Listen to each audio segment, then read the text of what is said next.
Olá, senhoras e senhores. Primeiramente, quero desejar a todos uma ótima noite e me apresentar. Prazer, eu sou Deus Saturno, mais conhecido como Senhor do Tempo, né? Deus Crono, eles chamam assim também, né? Senhor do Tempo, Senhor da Fertilidade, Senhor da Disciplina, Senhor da Sabedoria, Senhor do Caos, Senhor também da Ordem, certo? Senhor do contrato, Senhor da Aliança, certo?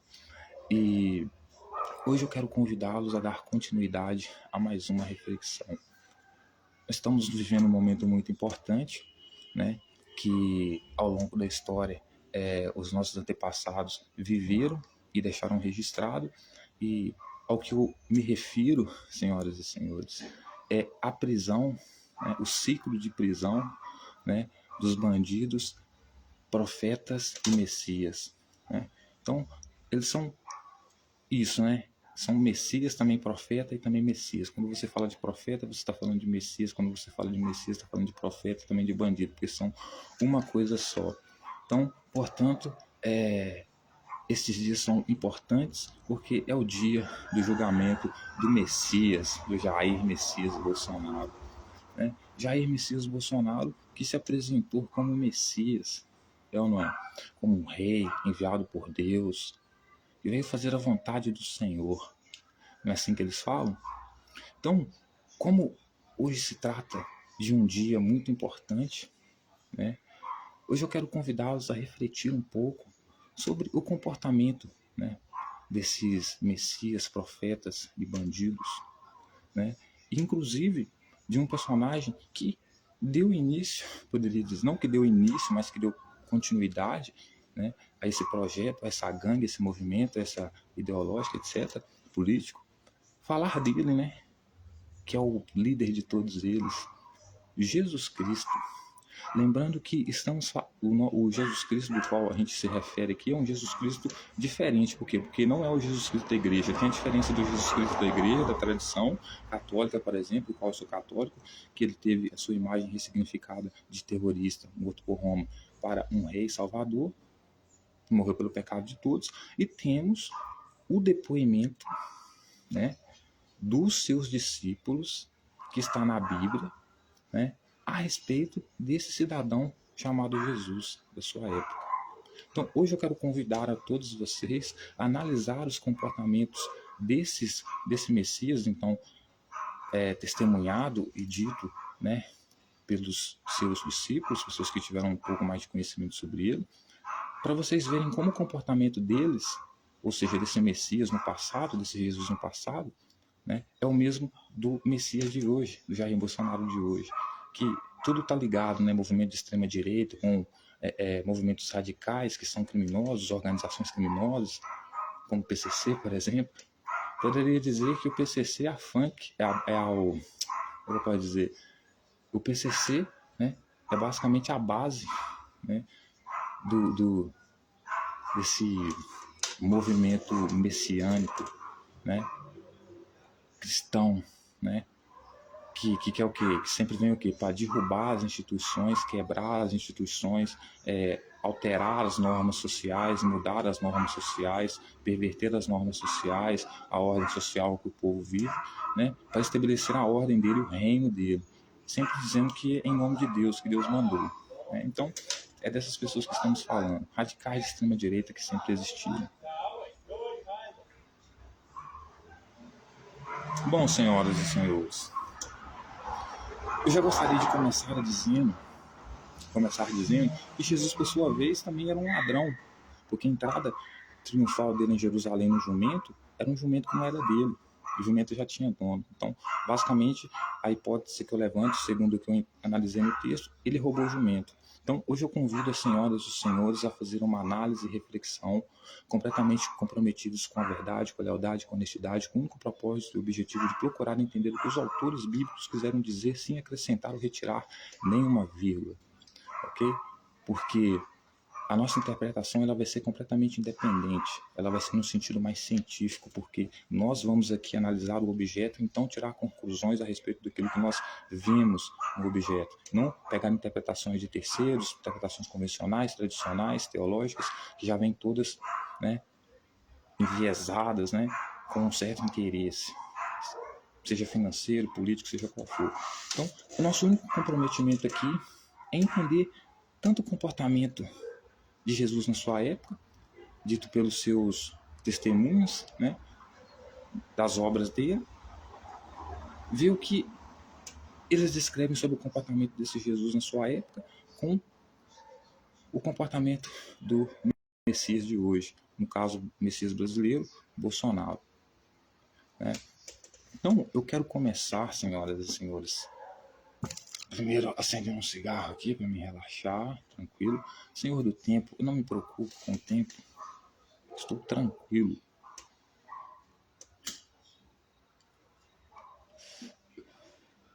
Eu domino meu tempo, enfim. Então, senhoras e senhores, lá no livro de Lucas, certo? A partir do capítulo 19, do versículo 28, o autor, então, vai falar sobre a entrada triunfal de Jesus em Jerusalém. Lembrando que Jesus foi imediatamente expulso de Jerusalém. É o que nós deveríamos fazer com o Jair Messias Bolsonaro. Ele ainda tem sorte que a gente ainda vai colocar ele na cadeia, né? Porque ele deveria ser expulso do país. Né? Porque o cara que vem trazer Jesus, né, fora da tradição da igreja, né, como ele traz, né, no sentido de ser salvador, ser enviado por Jesus, e tem que tomar cuidado com esse pessoal. Né? Então, enfim.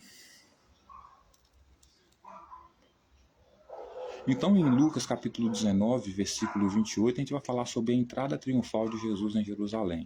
Então, olha como o texto se desenvolve. E, dito isto, prosseguia Jesus subindo para Jerusalém. Então, Jesus tinha falado as bobagens dele para o pessoal que seguia ele e foi subir a Jerusalém. Ora, aconteceu que, ao aproximar-se de Betfagé e de Betânia, junto ao Monte das Oliveiras, enviou 2 dos seus discípulos, dizendo-lhes: Ide à aldeia, fronteira, e ali, ao entrar, achareis preso um jumentinho em que jamais homem algum montou. Trazei-o, saltai-o e trazei-o. Se alguém vos perguntar por que o soltais, respondereis assim: porque o Senhor precisa dele. Então,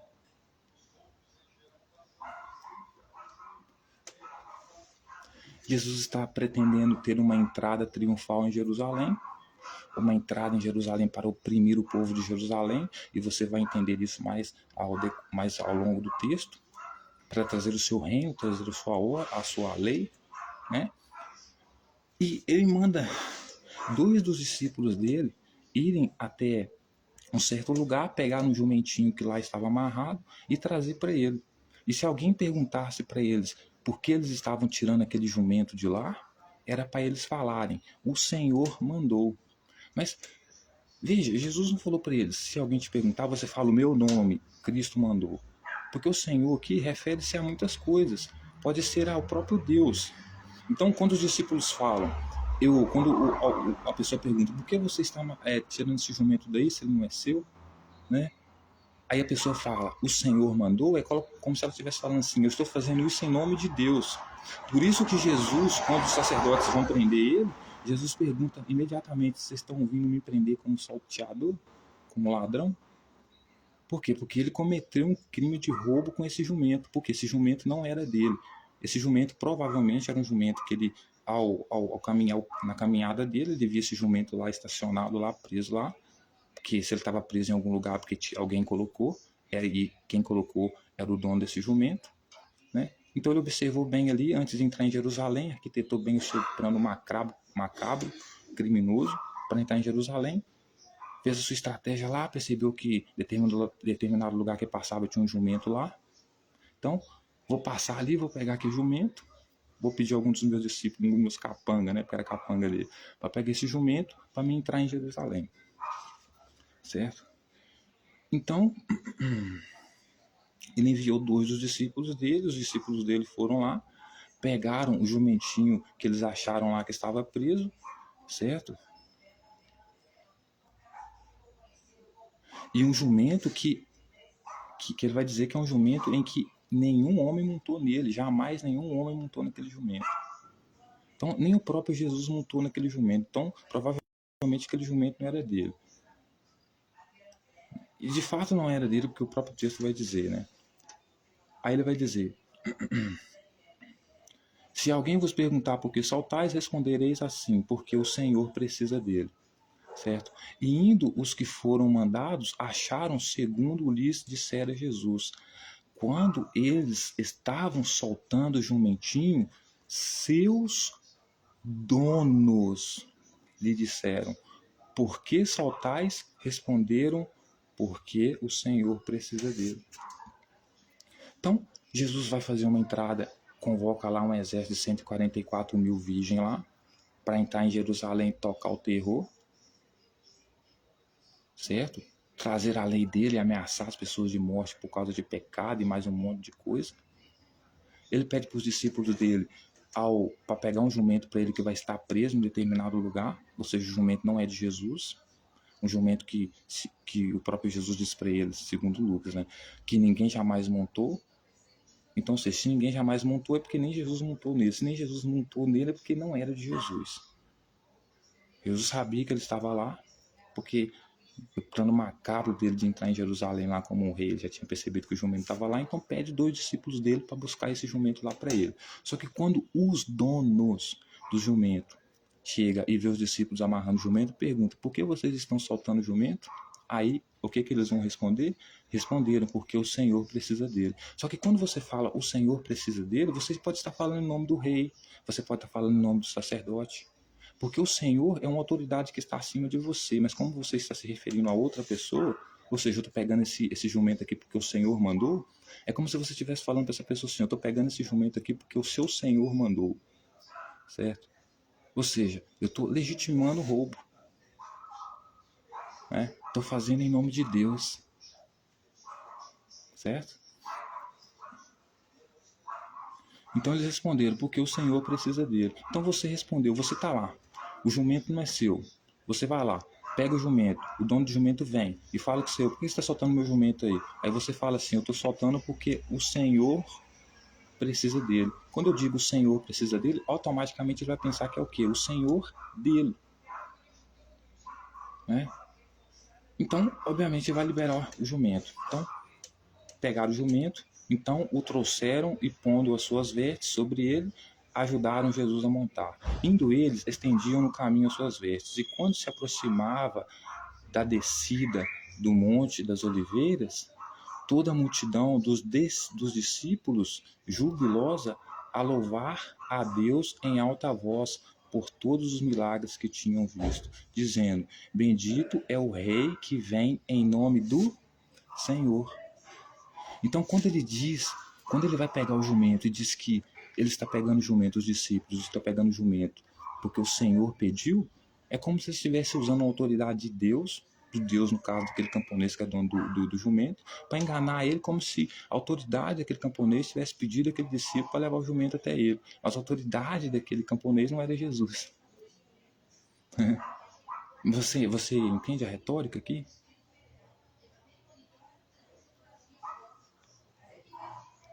Então, quando ele se aproximava, né, toda a multidão descia, toda a multidão dos discípulos, então a multidão que estava seguindo ele era uma multidão dos discípulos, estavam louvando a ele em alta voz por todos os milagres que tinham visto, dizendo que ele era bendito, certo? Que ele era o rei.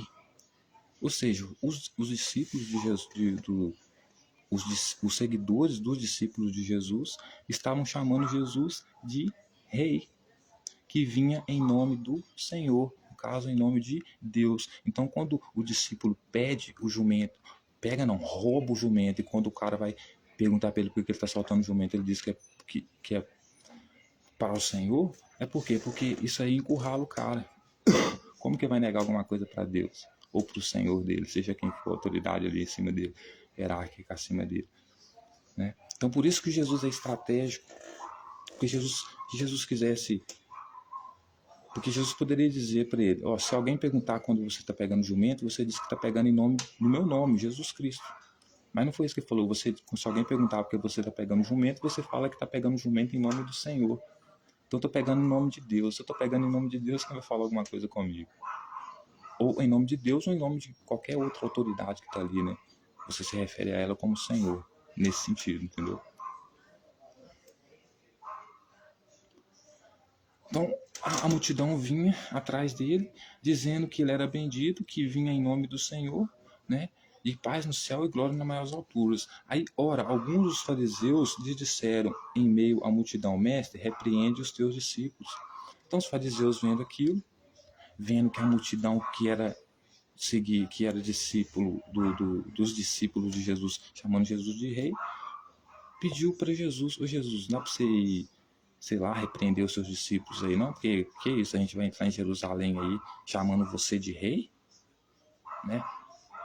Vai dar B.O., hein, Jesus? Porque você não é o rei de Jerusalém. Quem é você para dizer que é rei daquele povo? Né?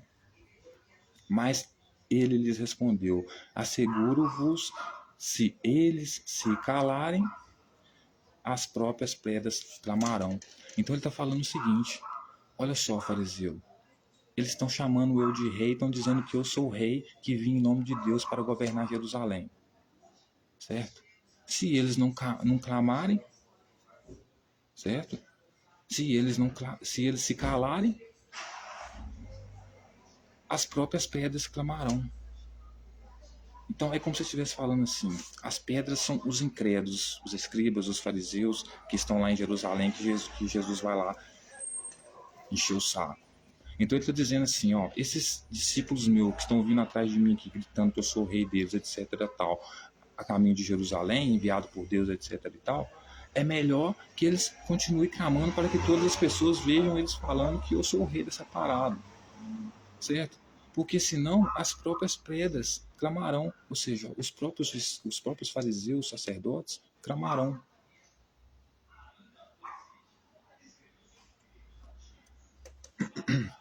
Jesus chora à vista de Jerusalém. Olha que lindo, gente. Jesus chora à vista de Jerusalém. O cara fica emocionado. Ai, Jesus, lindo, bonzinho, maravilhoso. Ai, ai, ai, ai, ai.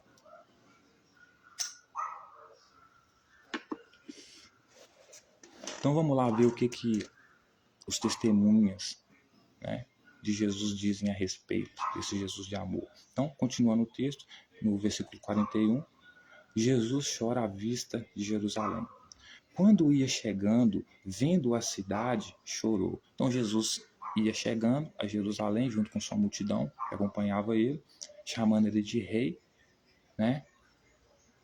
E ele vendo a cidade, ele chorou e dizia: Ah, se conhecereis por ti mesmo ainda hoje o que é devido à paz, se conheceres ainda hoje o que é devido à paz, mas isto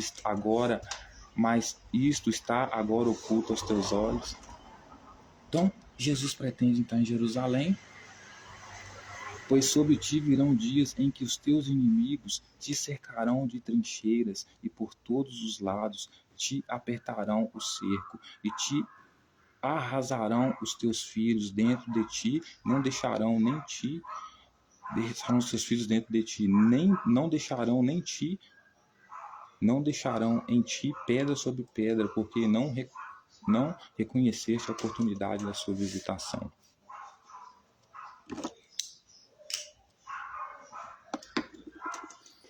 Então, senhoras e senhores, Jesus chegando até Jerusalém com a sua tropa, com seus seguidores, né?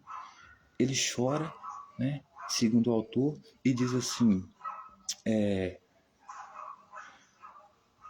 Ai, Jerusalém, se conheceres por ti mesmo ainda hoje o que é devido à paz, né?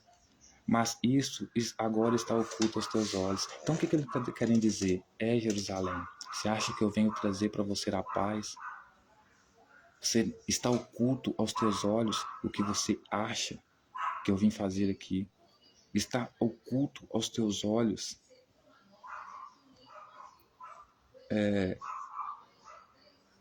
está oculto aos teus olhos saber o que é devido à paz, né? Quando eu me refiro à paz, né? Por que ele fala isso, senhoras e senhores? Porque ele vai dizer pro povo, para os discípulos dele, que ele não vem para trazer a paz, ele vem para trazer a espada. Ou seja, ele vem para trazer guerra, confronto contra o pessoal de Jerusalém. certo? Aí por isso ele vai dizer, e dizia, se conheceres por ti mesma, ainda hoje, o que é devido à paz. Então, ou seja, vocês estão achando que eu vou, é como se eu estivesse dizendo assim, vocês estão achando que eu vou trazer paz, né, para vocês. Mas eu vim trazer a espada, porque é isso que ele diz nos textos bíblicos, né? Então, vocês acham que eu vou trazer paz para vocês? Vocês ainda, seus olhos ainda estão ocultos para entender, ainda hoje, o que é devido à paz, né? Então, vocês não entendem o que é devido à paz. Vocês acham que o que eu vou trazer para vocês é paz, mas o que eu vou trazer para vocês é espada, né? O que complementa essa fala aqui naquele versículo lá que ele diz, né? Eu não vim para trazer a paz, eu vim para trazer a espada. Por quê? Porque o pessoal achava, pelo menos queria acreditar que ele estava ali para trazer a paz, né? E não guerra e confronto contra eles. Aí ele vai dizer, sobre ti virão dias em que os teus inimigos te cercarão de trincheiras e por todos os lados te apertarão o cerco. Então, que hora que vai chegar? É agora. Chegarão os dias, é aquele momento, certo? Pois sobre ti virão dias em que os teus inimigos... Quem é inimigo de Jerusalém? Jesus. Inimigo do povo de Jerusalém, das autoridades de Jerusalém. E a tropa que seguia ele, por sua vez também. Então, os inimigos que vão cercar Jerusalém é aquela multidão que está seguindo ele na entrada triunfal dele em Jerusalém, tá? Então, Jesus, Lucas pelo menos está dizendo que Jesus se declarou como inimigo de Jerusalém. Não só ele, mas aqueles que seguiam ele, porque era o exército dele. Não era só uma multidão, era o exército dele, né? Como Jair Messias Bolsonaro, né? Que incitou o povo a entrar dentro das instituições, né? E fazer tudo o que fez, né? Incitou o povo a se tornar inimigo das autoridades de Brasília, né? Aí ele vai dizer, e te arrasarão os teus filhos dentro de ti, ou seja, vão destruir os seus filhos dentro de ti. Então eles estavam entrando em Jerusalém, senhoras e senhores, para destruir o povo de Jerusalém, tá? Por isso que Jesus manda eles comprarem, vender a capa para comprar o quê? Espada, porque a entrada triunfal de Jesus em Jerusalém era isso aqui, ó, entrar lá com ele no jumento com a espada para tocar o terror. Aí ele vai dizer, não deixarão em ti pedra sobre pedra, porque não conheceste a oportunidade da tua visitação. Então, porque eles não conheceram né? Porque eles não aceitaram a visita de Jesus, né? Porque o cara, veja bem, o cara, eu tô aqui no Abricampo aqui. Aí chega um cara estranho dizendo no jumento, né? Que ele é meu rei, que ele vai comandar minha cidade com a tropa atrás dele, com um exército lá de 144 mil virgens atrás dele, dizendo que vai controlar minha cidade. Aí eu, como povo de Jerusalém, não aceito ele, quer que mando ele para as minhas autoridades para expulsarem ele da cidade ou fazer qualquer coisa com ele. Então ele diz que, né, eu não aproveitei a oportunidade da visitação dele, né? Como se eu gostasse, fosse obrigado a gostar da visita de um colono. Porque Jesus nem nascido em Jerusalém foi, né, mano? Nazaré não é Jerusalém.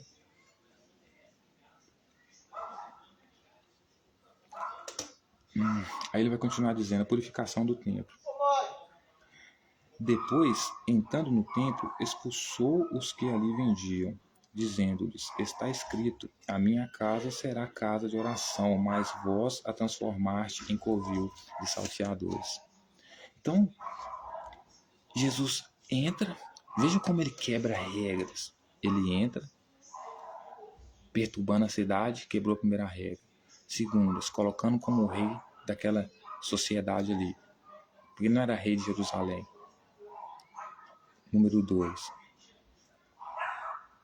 Número 3, roubou um jumento, que não era dele, usando o nome de Deus. O Senhor mandou meus ovos. E a gente sabe que quem fala em nome de Deus está falando em nome de si próprio. Deus é meus ovos, né? Então roubou o jumento também, né? E ainda atrapalhou, deturpou a ordem social. Por quê? Por que o povo vendia no templo de Jerusalém? Porque o povo de várias cidades, né, ao redor, povo de várias cidades ao redor ia lá em Jerusalém sacrificar animal para perdão dos pecados. Só que como tinha pessoas que demoravam muito tempo para chegar lá, né? Como a mãe de Jesus, por exemplo, que demorava 3 dias para chegar lá, que o próprio texto vai relatar, né? Quando Jesus fez 12 anos, ela voltando de Jerusalém, num dia de viagem, né? Percebeu de que Jesus tinha ficado para trás e voltou lá para buscar ele, ou seja, demorava 3 dias para chegar no templo de Jerusalém. Então, para melhorar, né, a economia da cidade e o ritual entre, né, o ritual o povo de Jerusalém já vendia animal no templo. Por quê? Primeiro, para continuar a tradição, porque é casa de oração. O pessoal já usava o templo de Jerusalém como casa de oração, mas não só como casa de oração, mas também para sacrifício de animais, né, para perdão dos pecados. Né? Então, como a pessoa poderia demorar muito para chegar lá, então ter que ficar levando o animal, era até para sacrificar no templo, era até um método estratégico, econômico, né, para Jerusalém continuar mantendo a tradição de matar bicho para sacrifício do pecado, que era a tradição deles, certo? E ainda conseguir um dinheirinho ainda vendendo animais na porta lá do templo lá. Então, assim, as próprias autoridades de Jerusalém entendiam a venda de animais no comércio como algo legítimo. Mas Jesus não. Então, não cometeu tantos crimes e mais um desses crimes que ele cometeu é o quê? Deturpar a ordem social, perverter a ordem social, não querer que ninguém vendesse no templo lá, porque segundo ele estava escrito que aquela casa ali, a minha casa, era casa de oração. Mas quem disse que o povo não fazia oração lá? Fazia oração, só que também fazia sacrifício. Então, se vendia no templo para que as pessoas pudessem comprar, não precisassem viajar 3 dias levando o animal para sacrificar lá, mas pudessem ir, chegar lá, comprar o animal e sacrificar lá mesmo. Certo? Aí ele vai dizer, dizendo, está escrito, a minha casa é casa de oração, mas vós a transformados em covil de salteadores. Então ele diz que a casa dele, ele vai dizer, está escrito, né? Então, ele vai dizer, está escrito que a minha casa, ou seja, a casa, e parece que ele está se colocando até como Deus aqui, né? Como se ele fosse dono do templo, né? Porque ele está falando que é rei, se ele é rei, ele basicamente vai ser dono do templo também. Né? Então ele vai dizer, a minha casa, como, tomando né, o templo do pessoal, né, como se fosse dele. Né? Não, está escrito lá que a minha casa é a casa de oração, mas não a sua casa, eu, Jesus. Não é você, não se refere a você. Desculpa. Né? Então ele vai dizer, né? Minha casa não é casa, a minha casa é casa de oração e vocês transformaram ela em covil de salteadores, ou seja, covil de ladrões.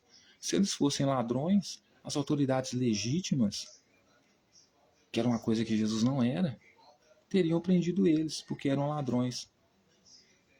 E não prenderam. Por que não prenderam? Porque fazia parte, né, da vida econômica do pessoal ali, né, para manter a tradição deles, né? Tanto que a própria mãe do cara, a própria mãe de Jesus, sacrificava animal no templo. Às vezes ela também comprava lá, né? Então, o único bandido aqui, e outro crime que ele comete também, né, que é acusar os cambistas lá de ladrão, né? Por quê? Porque os cambistas, na verdade, é o que? É gente de camelô. É como o pessoal na Aparecida do Norte. Hoje lá, você chega lá, tem um monte de camelô lá vendendo no templo. Isso aqui. A mesma coisa no templo de Jerusalém. Aí vai dizer, o mestre ensina no templo, né? Então, seja, ladrão é ele chama os outros ladrão, porque quem roubou o jumento foi ele, que não era dele. E ainda roubou em nome de Deus. Mandou roubar em nome de Deus. Né? E os caras que estavam vendendo o templo aqui não estavam, né? Porque não importa se Jesus, na crença deles, são ladrão. O que vale ali é a lei política. Se as autoridades legítimas decidiram que não que pode vender no templo, quem é Jesus para dizer que eles são ladrões? Calma lá. Né? Aí ele vai dizer, o mestre ensina no templo. Diariamente Jesus ensinava no templo, mas os principais sacerdotes, os escribas e os maiorais do povo procuravam eliminá-lo.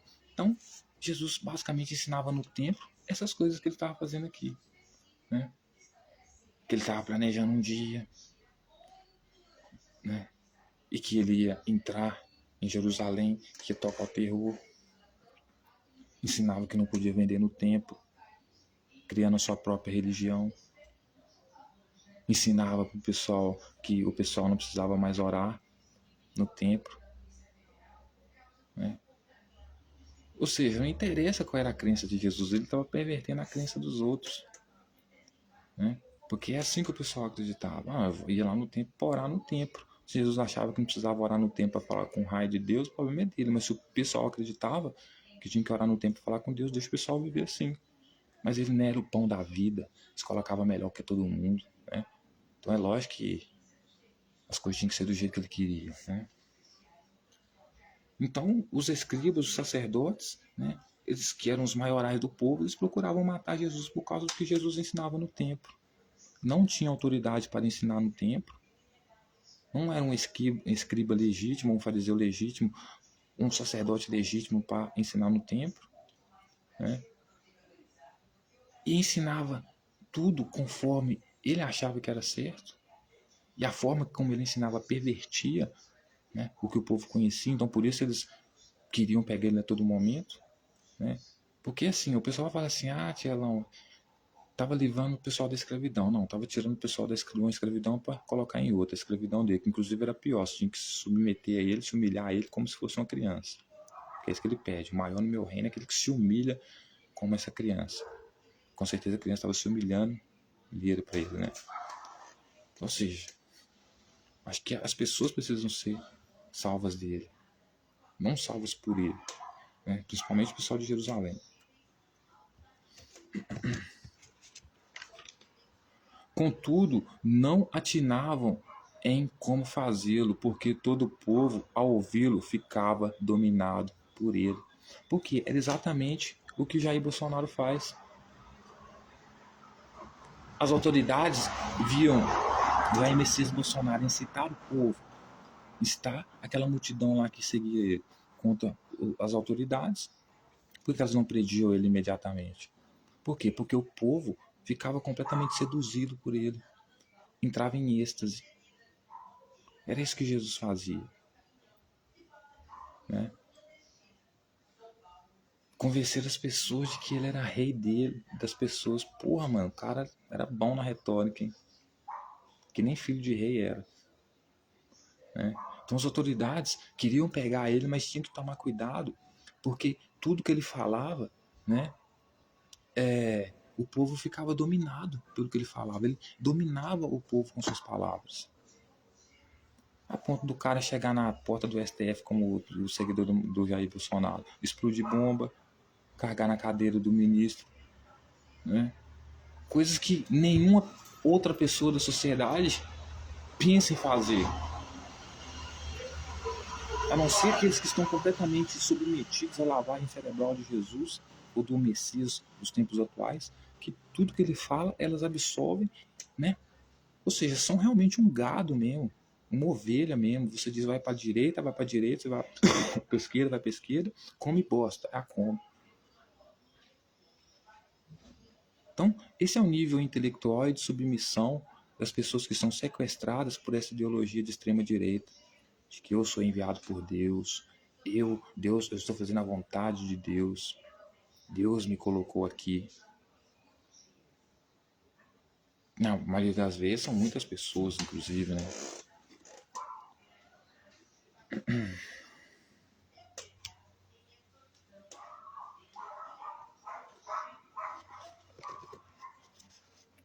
Aí, senhoras e senhores, veja bem como a história se desenrola.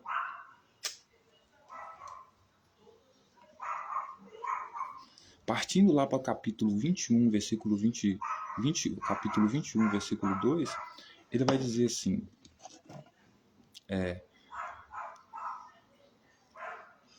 quando, porém, vir de Jerusalém sitiada de exército, saber que está próxima a sua devastação. Qual exército ele está se referindo? Ao exército dele. Ele está se referindo ainda naquela entrada triunfal dele em Jerusalém, né? Inclusive, por isso, esse texto aqui eu acho que deveria vir antes, né? Então, quando vir de Jerusalém sitiada de exércitos, o exército é aqueles 144 mil daquela multidão lá que estava seguindo ele junto com o jumento lá, entrando em Jerusalém, certo? Sabei que está próxima a devastação. Então, os que estiverem na Judéia fujam para os montes, os que encontrarem dentro da cidade retirem-se, e os que estiverem nos campos não entrem nela. Então ele está mandando um recado para os seus. Quando eu chegar com a minha tropa aí, no meu jumento, entrar em Jerusalém, tocar o terror, expulsar todo mundo do templo, estabelecer o meu reino, e todo mundo ficar sabendo que eu sou rei, você vai saber que chegou o dia. E nesse dia, vocês que estiverem no monte, não voltem para suas casas. Vocês que estiverem nas suas casas, fujam para os montes. Porque esses dias são de vingança, para se cumprir tudo que está escrito. Então, a vinda dele, a entrada dele em Jerusalém com o jumento, quer dizer, em jumento, né, junto com aquela tropa dele lá, que era os 144 mil, inclusive, do Apocalipse de João, porque isso tudo já aconteceu, né? Naquele dia que já estava acontecendo, então, era o dia da vingança dele contra o povo de Jerusalém. Por isso ele mandava, eu repito, comprar, vender a capa para comprar a espada. Por isso ele mandava não acumular bens. Por quê? Porque ele estava preparando as pessoas para quê? Para um confronto, para uma revolução contra as autoridades de Jerusalém, que eram romanas e tantos os judeus que estavam submetidos a Roma ali, certo? Aí ele vai dizer, ai das que estiverem grávidas e das que amamentarem naqueles dias, porque haverá grande aflição na terra e ira contra este povo. Então, ele chega a ameaçar, senhoras e senhores, o seu Jesus de amor, da Bíblia que você nunca leu, era um cara que iria entrar em Jerusalém com uma tropa de 144 mil virgens montado num jumento, e esses 44 mil virgens era tão gado que tinha marcado na testa o nome dele, né? E que as autoridades não conseguiam prender eles, e nem Jesus, o seu líder, porque tudo que Jesus falava com eles ficavam completamente alucinados, né? Dominados.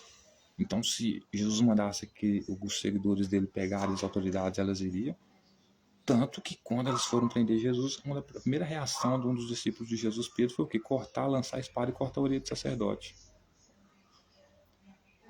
Então, eles iriam matar até a mulher grávida. O seu Jesus ameaça que no dia que ele foi entrar em Jerusalém, que era o dia que ele já tinha entrado, que já tinha convencido todo mundo a comprar, vender a capa, comprar a espada, e entrar com ele em Jerusalém, para perverter a ordem e tomar o poder, ele iria passar a espada até em mulher grávida, porque aquele dia seria o dia de vingança dele. Então, ai das que estiverem grávidas, das que estiverem amamentando naqueles dias, porque haverá grande aflição na terra, aflição que ele iria trazer, que ele estava trazendo. Porque o povo de Jerusalém, quando vê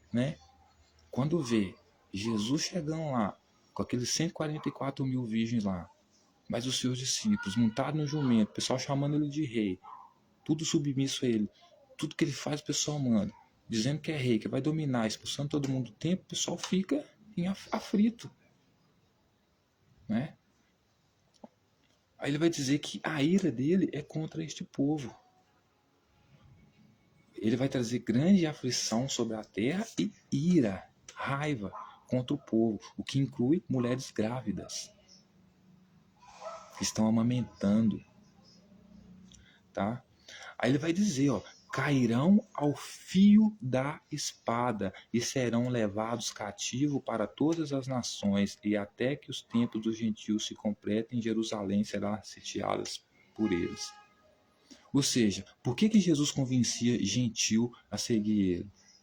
Para poder invadir Jerusalém junto com ele, tocar o terror, matar a mulher grávida que estivesse amamentando, trazer a ira junto com ele e passar o fio da espada a todo mundo.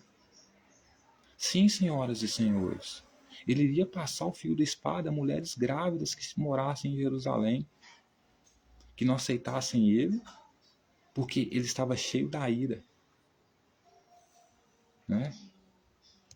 Filho da puta, né?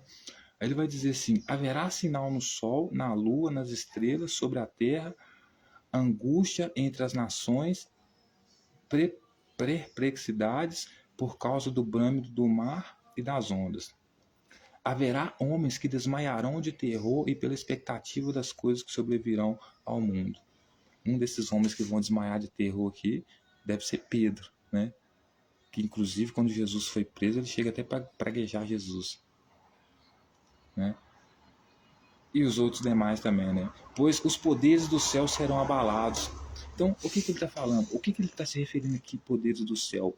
Poderes do céu aqui, porque o céu, aqui para o judeu, é uma projeção da corte. O céu é uma projeção da corte judaica, né? Então, o céu aqui também se refere aonde as autoridades estão, principalmente judaica, principalmente no templo. Então, quando ele fala que vai abalar os poderes do céu, é abalar o poder dos escribas, dos sacerdotes, dos fariseus, dos anciãos, de todas as autoridades legítimas ali de Jerusalém. Então, ele vai falar que ele vai dizer que as pessoas vão desmaiar de terror, certo? Porque ele está vindo com grande fúria, com grande ira, passar ao fio da espada até as mulheres grávidas que estiverem amamentando naquele dia, que estiverem em Jerusalém, porque ele é inimigo delas e ele veio trazer a vingança para elas, certo? E por causa disso, ele vai abalar até os poderes do céu. Até os poderes do céu serão abalados. E realmente os poderes do céu ficaram abalados, porque as autoridades ficavam loucas, nem dormiam à noite por causa de Jesus. No sentido, as de Jerusalém, não do Império Romano como um todo. Por quê? Porque ele incitava o povo que seguia ele contra as autoridades. Então, a qualquer momento, aquele povo poderia atacar as autoridades. E isso seria abalar os poderes do céu. Quando ele chega dentro do templo de Jerusalém, expulsa todo mundo de lá, impede as pessoas de vender e comprar lá, dizem que lá é a casa do pai dele, mas como eles colocam como Deus, é como se estivesse falando que lá era o templo dele, né? Ele está abalando os poderes do céu. É como se estivesse desonrando, como se ele estivesse escandalizando as autoridades da época dele, né? Aí ele vai dizer: então verá o Filho do Homem vindo numa nuvem com poder e grande glória. E essa nuvem que ele está falando aqui é a multidão. Por quê? Porque quando a multidão vem seguindo ele para invadir o templo de Jerusalém, a multidão vem cantando com muita glória, glorificando ele. Então tudo isso aqui já aconteceu, né? A multidão vem glorificando ele, né? E ele vem na nuvem. E a nuvem aqui é o quê? Aquela multidão que está entrando com ele dentro de Jerusalém ali, né? Que vai invadir o templo de Jerusalém. Aí ele vai dizer: ora, ao começar estas coisas a suceder, exultai e erguei as vossas cabeças, porque a vossa redenção está próxima. Ele vai falar a questão sobre a vigilância, isso aqui não acho... Não, mas eu vou ler aqui, é necessário. Ele vai dizer assim, a partir do versículo 29. Ainda que lhes propôs uma parábola dizendo: vide que a figueira e todas as árvores, quando começam a brotar, vendo que sabeis por vós mesmos que verão, o que verão está próximo. Então está falando, né? Está chegando que a minha ação, né? Assim também, quando vides acontecer estas coisas, sabei que está próximo o reino de Deus. Em verdade vos digo que não passará esta geração, ou seja, a geração deles não ia passar, os discípulos não iriam morrer, né, sem ver Jesus fazer isso. Realmente não viram, não morreram, quer dizer, porque inclusive fizeram parte, né, do plano dele, porque foram com ele em Jerusalém lá, espalhar o caos, né? Passará céus e terra, porém aí ele vai dizer: em verdade vos digo, não passará essa geração sem que tudo isso aconteça. Passará céu e terra, porém minhas palavras não passarão. Então Jesus vai dizer que vai passar céu. Por quê? Porque ele vai derrubar as autoridades judaicas, né? Por isso ele está falando que vai abalar os poderes do céu, né? E também da terra qual? Jerusalém. Então ele vai abalar o poder da terra, abalar o povo de Jerusalém, abalar o povo dos céus, né? E tudo isso passará, Jerusalém vai passar, ou seja, vai destruir Jerusalém, não vai existir mais Jerusalém como os discípulos dele conhecem na época dele, né? Os céus também, ou seja, que é o templo de Jerusalém, também passará, mas porém a palavra dele não passará. Então ele vai dizer assim, mano, é mais fácil o céu ser destruído, a terra ser destruída, do que as minhas palavras passar. Então o que ele está falando? Eu estou confirmando para vocês que eu vou descer ao fio da espada todas as mulheres grávidas que estiverem amamentando dentro de Jerusalém, porque eu estou vindo com grande ira, com grande fúria, certo? E eu vim passar ao fio da espada, eu vim matar, porque eu vim para ser inimigo, eu vim para trazer a vingança, certo? Então, ele dá garantia para os discípulos dele que os discípulos dele vão presenciar aquela cena de terror, da qual ele mesmo disse que as pessoas desmaiariam de terror. Então, se você pensa bem, né? Se as pessoas vão desmaiar de terror, segundo a cena que ele vai causar ali, é porque é que nem o PCC, vai jogar futebol com a cabeça dos rival, né? Acautelai-vos por vós mesmos, para que nunca vos suceda que os vossos corações fiquem sobrecarregados com as consequências da orgia, da embriaguez e preocupações desse mundo, para que naquele dia não venha sobre vós repentinamente como um laço, pois há de sobrevir a todos os que vivem sobre a face de toda a terra. Vigiai, pois, a todo tempo, orando para que possais escapar de todas essas coisas que têm a suceder, e está em pé na presença do Filho do Homem. Então, ou seja, ele dá até um aviso para os discípulos dele vigiarem, para que quando ele vier, e na verdade ele está trazendo, naquele momento, os discípulos dele também não possam ser pegos com o laço dele, né?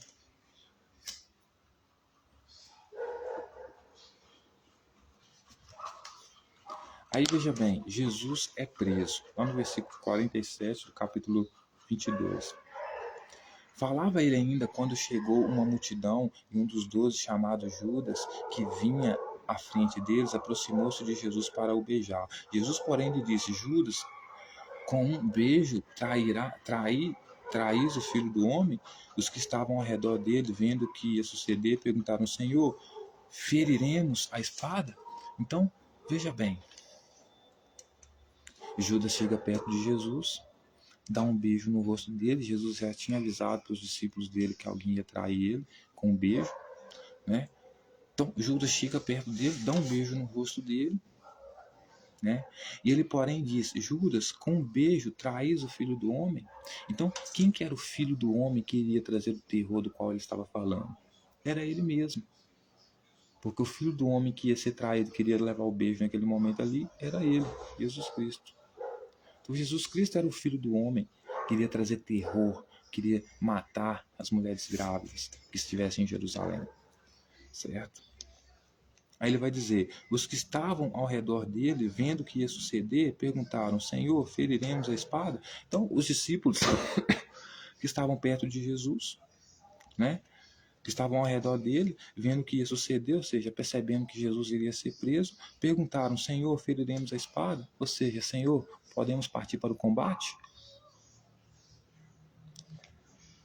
Um deles feriu o servo do sumo sacerdote e cortou-lhe a orelha direita. Então, ou seja, por isso que Jesus pediu para eles venderem a capa e comprar a espada. Por quê? Porque eles vendendo. Por isso que Jesus pede para o rico vender tudo que tem e dar para os pobres.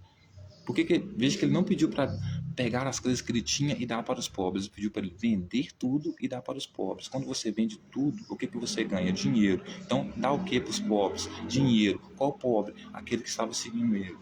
Para comprar o quê? Espada. Para quê? Para entrar em Jerusalém. Para quê? Para tocar o terror. Certo? Inclusive, já estavam tão preparados que só de Judas, só de eles perceberem que Jesus iria ser preso, eles já sacaram a espada para poder cortar a orelha do sumo sacerdote. Tá? E olha que era sumo sacerdote.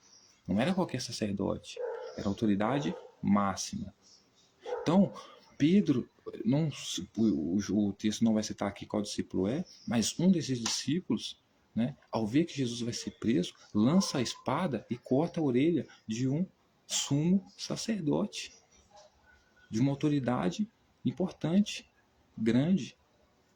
Então, seja, todos eles estavam no projeto de revolução, de briga, de matança. Se eles matavam autoridades, imagina o que eles fariam com o povo que não se submetesse a eles. Se hoje o Messias dos tempos atuais, Jair Bolsonaro, quer destruir o Supremo Tribunal, imagina o que ele fará quando se estiver no poder com aqueles que não quiseram aderir ao plano dele, ou que não querem ele como rei, como líder. Né? Porque são os mesmos. Ia descer o fio da espada também? Todo mundo? Ia prender todo mundo? Acho que sim, né? Aí, então, dirigindo-se Jesus aos principais sacerdotes, capitães do templo e anciãos que vieram prendê-lo, disse: Saístes com espada e cacetetes como para deter um salteador. Então, Jesus pega, vai até os principais sacerdotes, os capitães do templo, ou seja, os anciãos, né, que vieram prender ele, e disseram para eles que eles saíram com espadas e cacetetes como para prender um salteador. Pergunta para eles: vocês saíram com cacetetes, espadas para prender um ladrão? Eles poderiam ter falado: sim, sim, Jesus, sim. Por quê? Porque nós recebemos uma denúncia aqui que você entrou no templo de Jerusalém lá fazendo um monte de coisa, né? Viemos aqui corrigir, ensinando um monte de merda, pervertendo nossa lei aqui, os nossos costumes aqui. E ainda fiquei sabendo que sumiu um jumentinho de uma senhora aí, de uma vila próxima aí.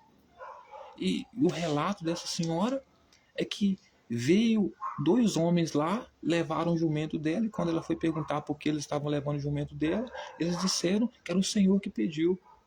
Só que o Senhor aqui é nós. E nós não autorizamos você pegar jumento nenhum. Então nós estamos vindo com espada, com cacetete, sim, porque nós queremos te prender como salteador. Porque não é os que estão vendendo no templo que são salteador, eles são trabalhador, ganhando dinheiro honestamente. Agora você não, roubou um jumento que não era seu lá. Para estabelecer uma ordem que não pertence a você aqui. Um cargo que não pertence a você. Aí ele vai dizer: diariamente, estando eu convosco no templo, não puseste a mão sobre mim. Então Jesus vai falar para eles: vocês estão querendo me prender como salteador, como ladrão, por isso vocês vieram com espada? Porque eu estive perto de vocês durante muito tempo, diariamente estive com vocês no templo, e vocês nunca colocaram a mão em mim? Realmente, Jesus, desde os 12 anos, subia com a mãe dele ao templo de Jerusalém, desde criança até os 12 anos, para oferecer sacrifício. Então, ele era conhecido pelas autoridades do templo.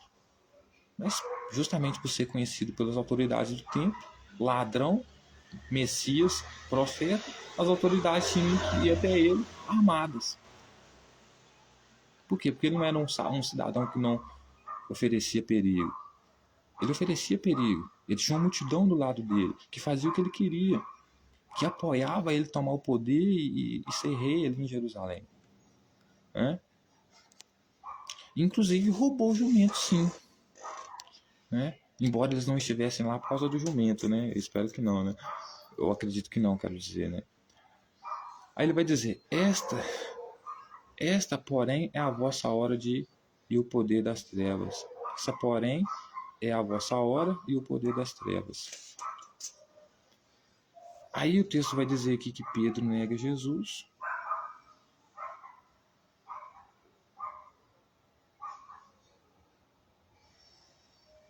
Aí, só lendo aqui rapidinho Jesus perante o Sinédrio, tá?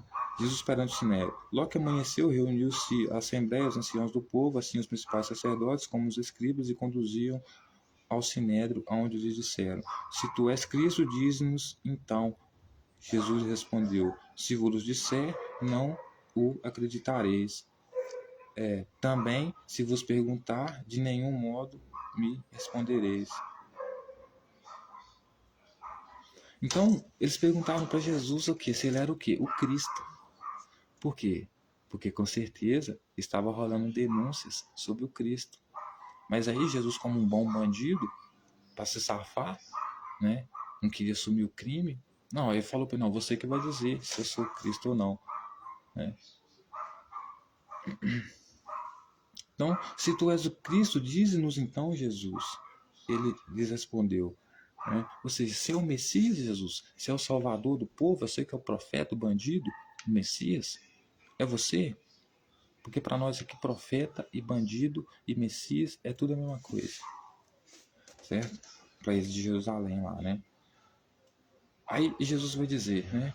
Se tu és Cristo, diz-nos. Então Jesus respondeu, se vos disser, não acreditareis. Então Jesus fala, se eu disser para vocês que eu sou rei, vocês não vão acreditar. Se eu disser para vocês que eu sou Cristo, vocês não vão acreditar. Porque o Cristo, para aquele pessoal ali, é como se fosse o Messias, o Filho de Deus, certo? Então o rei deles, porque o rei que é o Filho de Deus, né? Ou seja, o Filho de Deus, o que quer dizer é o rei, né? Também se vos perguntar, de nenhum modo respondereis. Desde agora estará sentado. Aí ele vai dizer, desde agora estará sentado o Filho do Homem. Quem que é o Filho do Homem? Ele, à direita do Todo-Poderoso Deus. Então disseram todos, logo tu és Filho de Deus? Ou seja, tu é rei? E ele lhes respondeu, vos dizei que eu sou. Então, veja bem, Jesus é preso, o pessoal tem vários motivos para prender ele, né? E pergunta para ele, ô Jesus, você é Cristo? Aí ele fala, se eu disser, vocês não vão acreditar, certo? Mas aí ele vai e diz, mas desde agora o Filho do Homem estará sentado à direita do Todo-Poderoso Deus. Mas quem pode sentar à direita do Todo? Porque sentar, senhoras e senhores, à direita do Todo-Poderoso, ou seja, à direita do Imperador aqui, porque se Deus, se o Filho de Deus, né, é o rei, então Deus que manda no rei, que coloca o rei lá, só pode ser o imperador, né? Então ele fala assim, desde agora estará sentado o Filho do Homem à direita do Todo-Poderoso Deus. Então, ou seja, eles colocam como autoridade. Desde agora, eu, Filho do Homem, vou estar sentado à direita do Todo-Poderoso. Eu vou estar do lado do imperador, do rei, de Pilatos. Estar sentado à direita não é uma questão de ser julgado. Estar sentado à direita é estar fazendo parte da corte. É fazer parte, né, da instituição. Então, disseram todos, logo tu és filho de Deus. Então eles perguntaram, então você é filho de Deus, Jesus. Então você é rei. Porque quem senta à direita do imperador, que aqui no caso é Deus, é o rei, né? Então, se você é filho de Deus, Jesus, você é rei. Você é filho de Deus, você está falando que vai sentar à direita do Todo-Poderoso Deus, então você deve ser rei. Filho de Deus, você deve ser rei. Porque é exatamente o que a multidão vinha clamando, né, ao entrar em Jerusalém, dizendo que ele era, né, rei, filho de Deus, né? E eles respondeu, vós dizeis que eu sou. Então, o próprio Jesus admite que ele é filho de Deus, que ele ia sentar ao lado à direita do Todo-Poderoso, mas quando ele é perguntado se ele é filho de Deus, em vez de ele dizer sim ou não, com uma resposta objetiva, ele vai e responde: vós dizeis que eu sou. Então, vocês que vão dizer que eu sou. Vocês disseram que eu sou. Clamaram, pois, que necessidade mais temos de testemunho? Porque nós mesmos ouvimos da sua própria boca. Então, eles olharam para a situação e falaram assim, gente, a gente não precisa mais de testemunho, porque a gente acabou de ouvir da própria boca dele que ele é filho de Deus. Se ele, portanto, é filho de Deus e vai sentar à direita do Todo-Poderoso, ou seja, do Imperador, então ele é rei. Ele só pode ser rei. Então, as denúncias que nós recebemos aqui, que ele estava, né, se colocando como rei lá em Jerusalém, é verdade. Por quê? Nós não precisamos mais de testemunha. Ele mesmo está dizendo. Primeiro que ele assume, né? Ele confessa quando diz que vai estar sentado à direita do Todo-Poderoso. E segundo, quando ele diz que é nós que estamos dizendo que ele é rei. Então, se ele confirma com nós, né, ao dizer que ele é rei, ao invés de dizer que não, eu não sou, então nós não precisamos mais de testemunho nenhum. Esse cara aqui está se colocando como rei dos judeus aqui em Jerusalém. Não precisamos de mais prova. Então levantaram todos na assembleia e levaram Jesus a Pilatos. Aí vocês sabem o que vai acontecer. Ele vai ser preso, ele vai ser morto.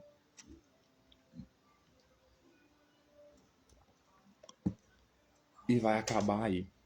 Aí vai ter a questão do Jesus ressuscitado, mas a questão do Jesus ressuscitado é uma outra questão que ninguém ainda entendeu, né?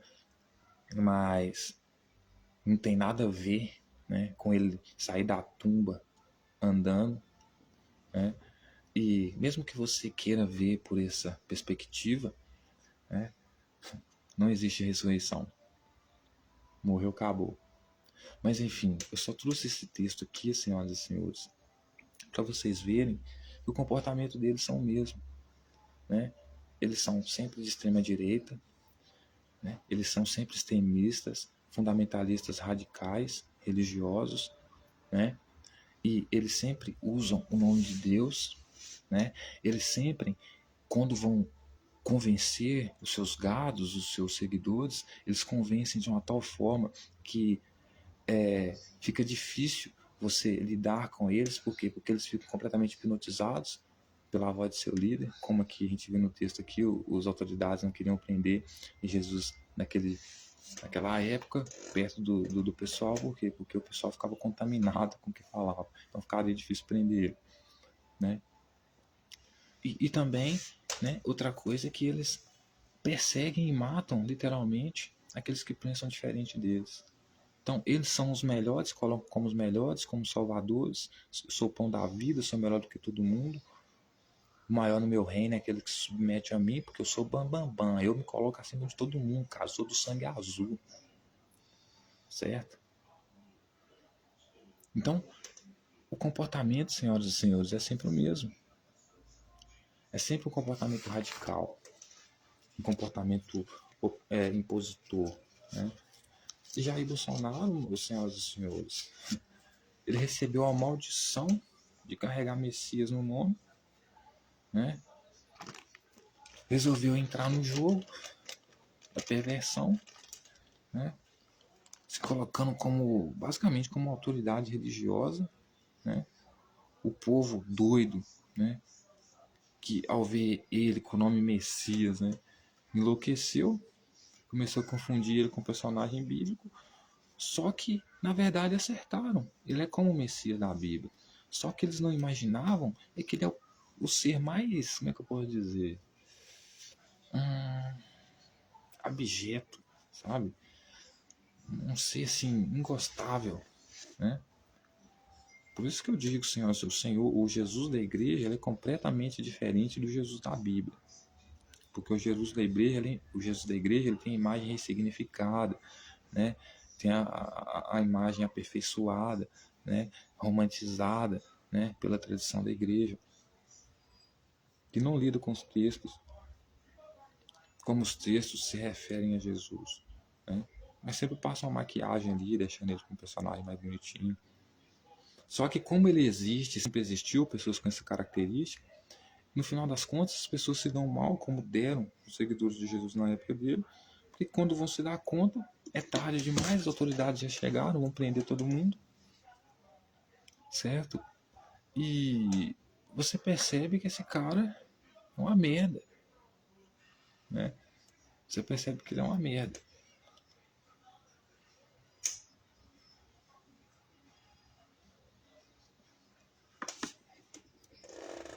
Você é meu medicamento, você é minha erva.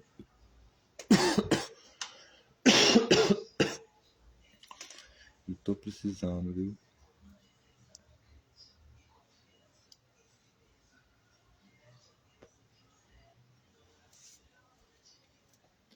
Então, essas pessoas são as mesmas.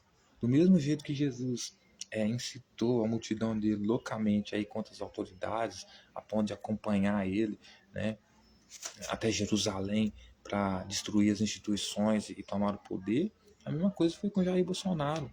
Usou o nome de Deus, se colocou como Messias, como Salvador, e incitou o povo a ir até Brasília a invadir as instituições, né, que igual na época de Jesus, eram instituições que tinham um determinado poder, né? Porque, querendo ou não, as decisões do império também se passavam por elas, né? Por exemplo, o império decide criar uma lei aqui. Aí os sacerdotes são os primeiros a ter que ensinar aquela lei ali dentro do templo para poder ficar de boa com o império e seguir a ordem social, a hierarquia, né? Então esse é Bolsonaro, senhoras e senhores. É o bandido, Messias e profeta, né? Que eu, como povo de Jerusalém, quando escuto falar, já fico aterrorizado. Porque eu sei que é um cara que vai passar e vai matar todo mundo que não acredita nele, que não crê nele, que não acha que ele é o maioral, que não aceita ele, que não se submete a ele, que não fica de joelho para ele, né? Porque ele é o tipo de cara tão radical que ele chega a dizer para os discípulos dele que aquele que amar a mãe e o pai mais do que ele não é digno dele, que tem que deixar tudo para seguir ele, certo? E se não for digno dele, não é digno do pai dele. Se não amar ele mais do que a própria família, também não ama o pai dele. Então, se não ama o pai dele, não vai fazer parte do reino dos céus. E você sabe o que acontece com aqueles que não são escolhidos para fazer parte da bolha, né? São considerados os pecadores, os terríveis, Satanás e diabo, que Jesus pretende matar, né? E se não matar, prende ou faz qualquer coisa desse tipo, né? Então, o julgamento de hoje, de amanhã no caso, na verdade já está preso, né, o Bolsonaro. Mas assim, ele é o cara que defendeu, o pessoal dele defende cadeia, senhoras e senhores, para usuários de droga, né?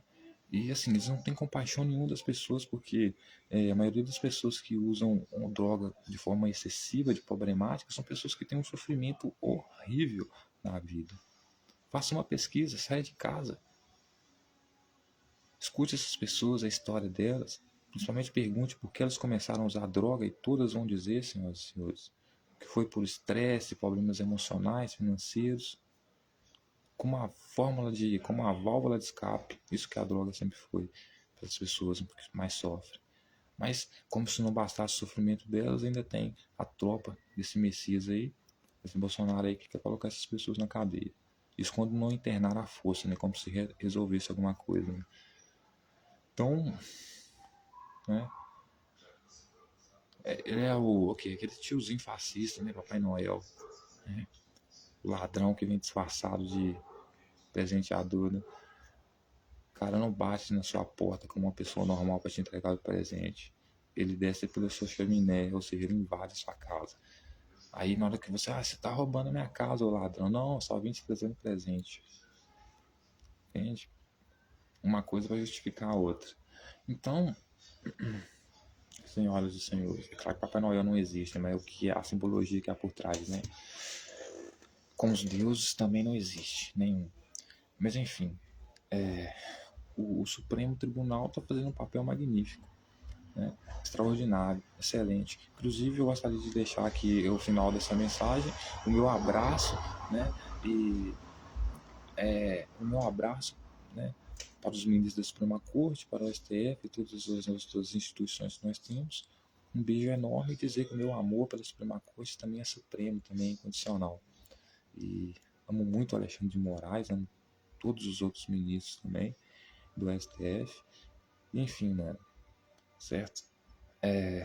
Tudo menos Bolsonaro, né? E é isso aí. Tchauzinho, até mais. E assim, toda vez que aparecer Messias aqui, mano,